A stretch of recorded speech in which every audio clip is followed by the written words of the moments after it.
ओम शांति।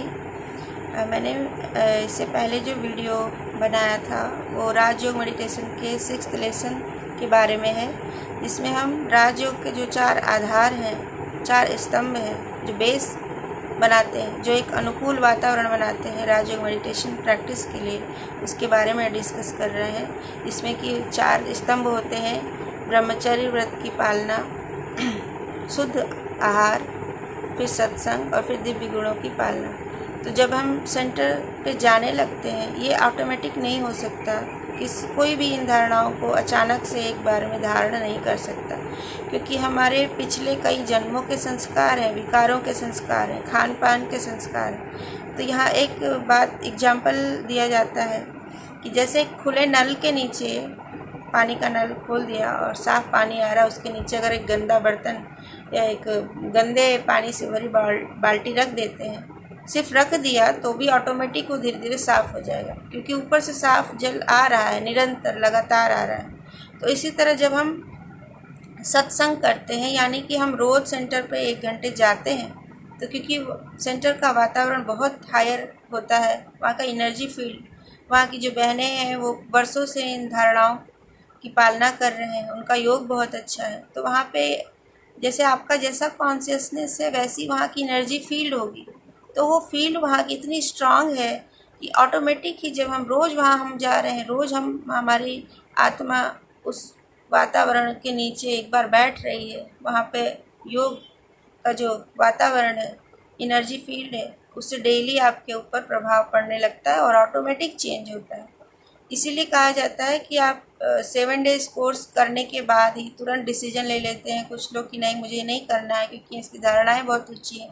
क्योंकि मेडिटेशन तो हर कोई करना चाहता है, चाहे कोई गृहस्थी है, चाहे यंग एज के भी भाई बहन आते हैं, और तो उनको ये डाइजेस्ट नहीं होता है। पहली बात, ब्रह्मचर्य व्रत की पालना, ये तो कलयुग में किसी को भी हजम नहीं होता है कि हाँ हमें इतनी ऐसी धारणा करनी है, क्योंकि लोगों को कहीं भी अन्य सत्संग में भी, किसी भी सत्संग में अच्छी बातें तो सिखाई जाती हैं, लेकिन पवित्रता की धारणा करनी है ऐसा आपको किसी अन्य सत्संग में नहीं सुनने को मिलेगा कि आपको ब्रह्मचर्य व्रत की पालना करनी है। ये तो संन्यास धर्म नहीं है। राजयोग का मतलब ही है कि आपको राजा के समान पालना करने की, अपनी प्रजा की पालना करने की, अपने परिवार की पालना करने की शक्ति मिलती है यहाँ आपकी चेतना में। राजयोग नाम इसीलिए है इसका। यहाँ से हम जो ये सीख रहे हैं, जाके हम सतयुग त्रेता में क्या बनेंगे, राजा रानी, राजकुमार राजकुमारी बनेंगे। वहाँ पे राजतंत्र चलता है, शुरू हो जाता है सतयुग से ही, डिनास्टी चलती है।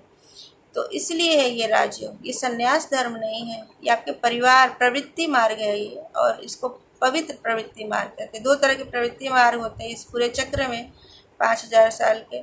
तो 2500 पवित्र प्रवृत्ति मार्ग है। सन्यासी नहीं है हम। घर में नारायण लक्ष्मी बकायदे महल होता है, उनके बाल बच्चे होंगे, परिवार होगा, खानदान होगा, उनकी डिनास्टी चलती है, वो राजा रानी, लेकिन पवित्र रहते हैं। तो ये पवित्र प्रवृत्ति मार्ग में जाते हैं, और उसके बाद 2500 साल के बाद हमारा जो है पवित्र प्रवृत्ति मार्ग नहीं रहता है, विकार में जाने लगते हैं।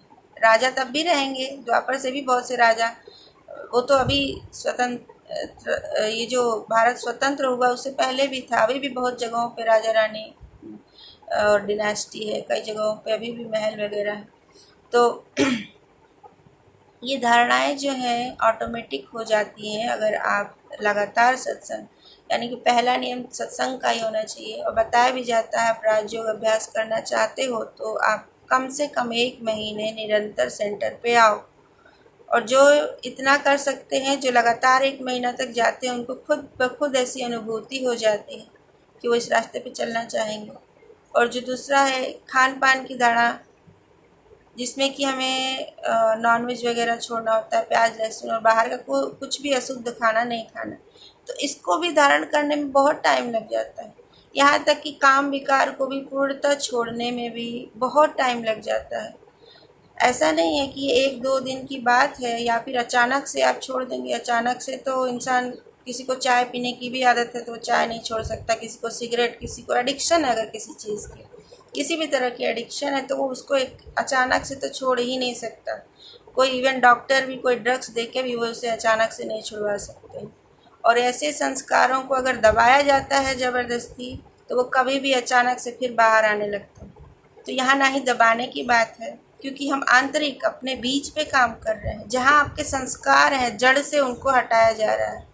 जैसे कि हम होम्योपैथिक में सुनते हैं ना कि दवा आपको इस बीमारी को जड़ से ख़त्म करेगी, तो पहले वो उस बीमारी को बाहर ले आती है।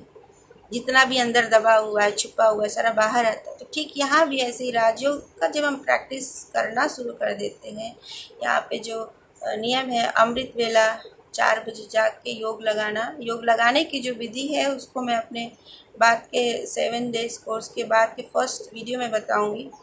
तो जब वो हम करने का प्रयास करने लगते हैं, और इवन सुबह जो जागने की आदत है वो भी नहीं होती लोगों को, 4 बजे उठना बहुत मुश्किल काम है। लेकिन अगर आप रोज़ सेंटर के वातावरण में जाते हैं, रोज़ डेली जा रहे हैं, निरंतर जा रहे हैं, तो ऑटोमेटिक आपकी आत्मा पुराने भारी संस्कारों से बहुत हल्की हो जाएगी। ऑटोमेटिक नींद खुलना शुरू हो जाएगा।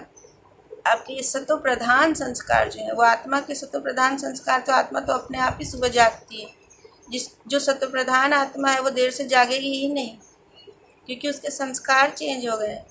तो जब आत्मा के सत्व प्रधान संस्कार जागृत होने लगते हैं तो ये धारणाएं फिर हमें मुश्किल नहीं लगती है। कोई नहीं करे, अरे आप प्याज लहसुन नहीं खाते, आप बाहर का खाते नहीं हो, कैसे कर लेते हो, आप ये धारणा कैसे कर लेते हो, आप वो धारणा कैसे कर लेते हो। लेकिन ये तो ऑटोमेटिक हमारे, ये एक जेनेटिक इंजीनियरिंग है राजयोग।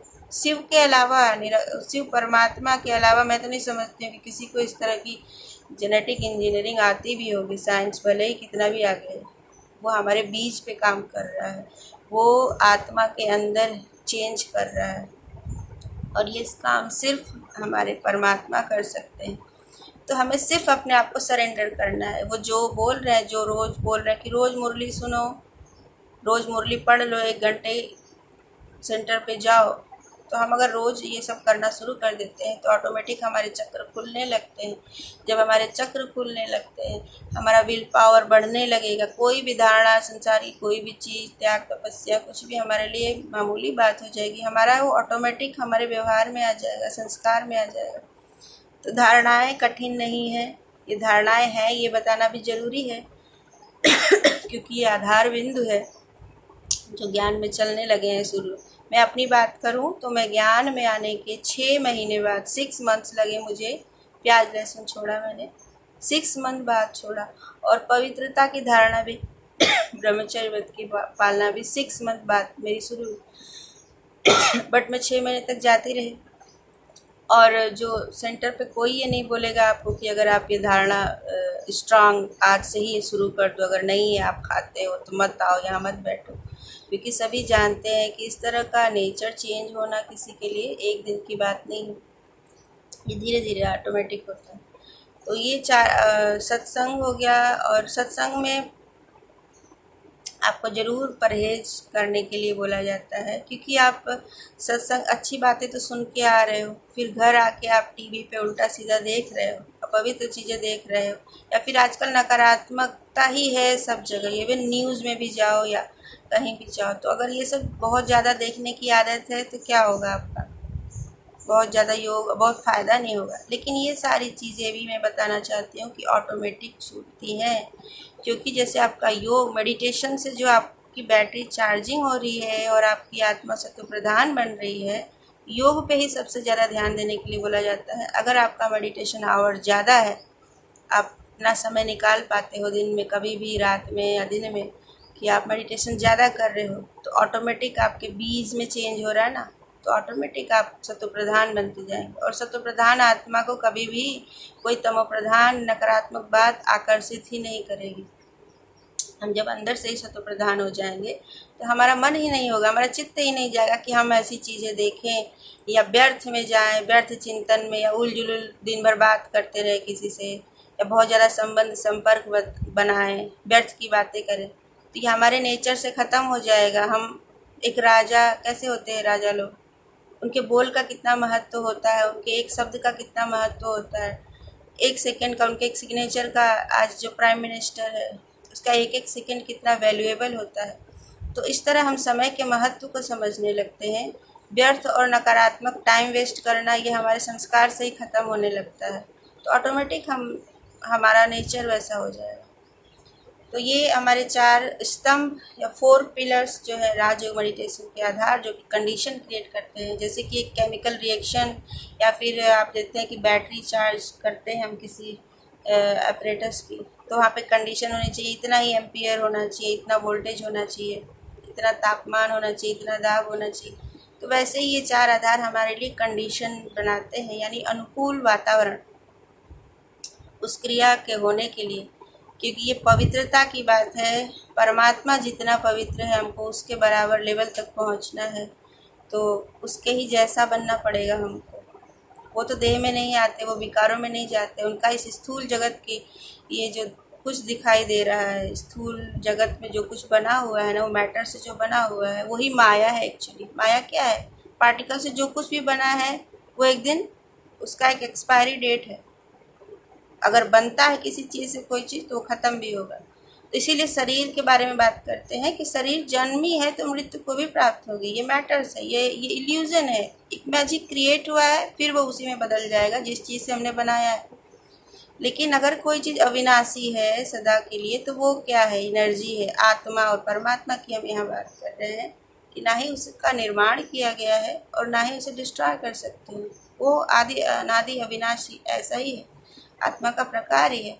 बाकी सारी चीज़ें यहाँ पे इन 5 तत्वों से, हमारा शरीर भी 5 तत्वों से बनता है और फिर उन्हीं 5 तत्वों में मिल जाता है। तो ठीक उसी तरह से इसीलिए ये जो कुछ भी दिखाई दे रहा है वही माया का रूप है, माया और कुछ भी नहीं है। और अगर इसी में हम उलझ जाते हैं, पसेसिव हो जाते हैं, किसी वस्तु को लेकर पसेसिव हो जाते हैं, तो गीता का ज्ञान यही तो कहता है कि सदा के लिए नहीं है वो, क्यों उसको तुम अपना समझते हो? देहधारी आत्मा को तुम समझो कि हाँ आत्मा भाई है, वो तो परम धाम में भी तुम्हारे साथ रहेगा। लेकिन अगर किसी शरीर से आपको लगाव हो गया, उस शरीर के रूप में ही उसको देख रहे हो, पसेसिव हो गए, गीता का ज्ञान यही कहता है ना कि वो हमेशा के लिए तुम्हारा नहीं है। हर चीज़ यहाँ ख़त्म होती है, हर चीज़ मृत्यु को प्राप्त होती है। जो भी जिस चीज़ का निर्माण हुआ है वो एक दिन उसी में विलीन हो जाएगा। तो ये इसीलिए माया और इल्यूजन ये है। और उसके अपोजिट जो शिव है, जो परमात्मा है और जो आत्मा है, वो अविनाशी, वो चेतना की शक्ति है, वो ऊर्जा है, वो सदा के लिए है, वो निरंतर है। तो उस अवस्था में हमें आना है, तो हमें इस स्थूल जगत की चीज़ों से डिटैचमेंट तो रखना पड़ेगा। हमें सिर्फ इतना ही है कि मन और बुद्धि से हम वैरागी बनते हैं। कर्मों में वैरागी नहीं कि हमें घर छोड़ देना है, ये गृहस्थ जीवन का ही, प्रवृत्ति मार्ग का ही ये ज्ञान है। लेकिन हमें अपने मन और बुद्धि से किसी भी चीज़ में ज़्यादा उलझना नहीं है। और यही तो एक इंसान को बेस्ट इंसान बनाता है कि आप पसेसिव नहीं हो किसी भी चीज़ को लेकर। तो इस बारे में हम और भी बात कर सकते हैं, तो बहुत बड़ा एक अलग सब्जेक्ट हो जाता है। वैराग्य क्या है, डिटैचमेंट क्या है, और यहाँ पे बेहद की वैराग्य वृत्ति जो हम बात करते हैं वो क्या है। तो मन और बुद्धि से छोड़ना है किसी चीज़ को, अपने कर्मों से नहीं छोड़ देना है। कहते कर्म योगी बनो, कर्म तो तुम्हें करना है, ये कर्म से कोई भाग नहीं सकता। तुमने रचना की है तो उसका पालना भी करना है, अपना घर गृहस्थी परिवार भी संभालना है। लेकिन आपके अंदर, आत्मा के अंदर किसी भी चीज़ से बहुत ज़्यादा लगाव नहीं होना चाहिए। और ये तभी होगा जब आपकी कॉन्शियसनेस उस लेवल की हो जाएगी, जब वो पवित्र हो जाएगी, तो अपने आप ही डिटैच होकर अपने सारे रिस्पॉन्सिबिलिटीज़ को वो फुलफ़िल कर सकते हैं। तो हमने ये 6th लेसन में समझा कि 4 आधार विधि कौन कौन से हैं। ब्रह्मचर्य व्रत की पालना, सत्संग यानी रोज़ जाना, रोज़ सेंटर पे जाना 1 घंटा। अभी लॉकडाउन है तो बंद है, लेकिन वापस से सब चालू होने वाला है तो ज़रूर होगा। तो आप सेंटर पे जाइए रोज़, निरंतर 1 महीने जाके देखिए, फिर आपको अनुभूति शुरू होगी होने की ये क्या चीज़ है। और कोई भी धारणा आपको शुरू से ही नहीं बोला जाता है करने के लिए। ब्रह्मचर्य व्रत की पालना मत करो आप, लेकिन आप रोज़ सेंटर पे 1 घंटे जाओ। आप शुद्ध आहार मत करो, तुरंत मत छोड़ो, आपको जो इच्छा हो रही है खाओ, लेकिन आप सेंटर पे रोज़ 1 घंटे जाओ। सत्संग जरूरी है, सत्संग से अपने आप ही आपके अंदर विल पावर आएगा। दिव्य गुणों की धारणा बहुत बड़ी बात है, और ये तो धीरे धीरे हमारे अंदर इमर्ज होता है। जब हमारी बैटरी चार्ज होती है तो दिव्य गुणों के फूल खिलने शुरू हो जाएंगे। जैसे बीज में पानी डाल रहे हैं तो अपने आप वृक्ष बढ़ने लगता है। तो वो तो बाद की बात है, ये होगा। लेकिन हमारा सबसे पहला नियम है कि हम इस ज्ञान को रोज़ निरंतर, हमारी मुरली आती है 4 पेज की, रोज़ उसको सुने, उससे अभी तो हम यही कर सकते हैं, सेंटर पे नहीं जा सकते हैं, लॉकडाउन है। लेकिन जो मुरली आती है 4 पेज की, वो सब जगह अवेलेबल है। यूट्यूब पे मिल जाएगी आपको, गूगल पे मिल जाएगी। मुरली के ऐप्स हैं, तो आपको 4 अगर आप पढ़ना शुरू करें रोज़ 1 घंटे, तो धीरे धीरे धीरे धीरे ये सारी चीज़ें, आपके सारे ऊर्जा चक्र ऑटोमेटिक खुलने लगेंगे और बहुत अच्छी अनुभूति होगी आपको। मेरा नेक्स्ट वीडियो होगा 7th लेसन जो है राजयोग मेडिटेशन का 7th लेसन। इसमें जो इसकी स्थापना हुई, किस सन में हुई, किस व्यक्ति को निमित्त बनाया परमात्मा ने, किस प्रकार से उनको अनुभूति हुई, दादा लेखराज, उनके बारे में सारी बातें। क्योंकि ये समझना जरूर, जब कोई भी हम कोर्स करते हैं तो एक उसका एक बेसिक जो है नॉलेज तो लेना ज़रूरी होता है। तो ये 7 डेज कोर्स वही है कि हम सारा कुछ जान लें, इसका आधार क्या है, क्या चीज़ है ये एक्चुअली ब्रह्मा कुमारी क्या है, कब से शुरू हुआ, इसमें क्या कर रहे हैं लोग, क्या है। तो यही है 7 डेज कोर्स, ये जानना। फिर राजयोग की विधि बताई जाती है उसके बाद, 7 डेज कोर्स के बाद। ये जो मेडिटेशन प्रैक्टिस करना है आपको, इस ये ज्ञान जरूरी था जानना कि आप आत्मा हो, कोई परमात्मा है, आपका उससे कुछ कनेक्शन है, और वही आधार है, ये ज्ञान आधार है इस योग का। अगर हम जानेंगे नहीं कि हम आत्मा हैं और परमात्मा से हमें योग लगाना है, तो फिर हम लगाएंगे कैसे योग, कैसे उसे विजुलाइज करेंगे, कैसे खुद को विजुलाइज करेंगे आत्मा।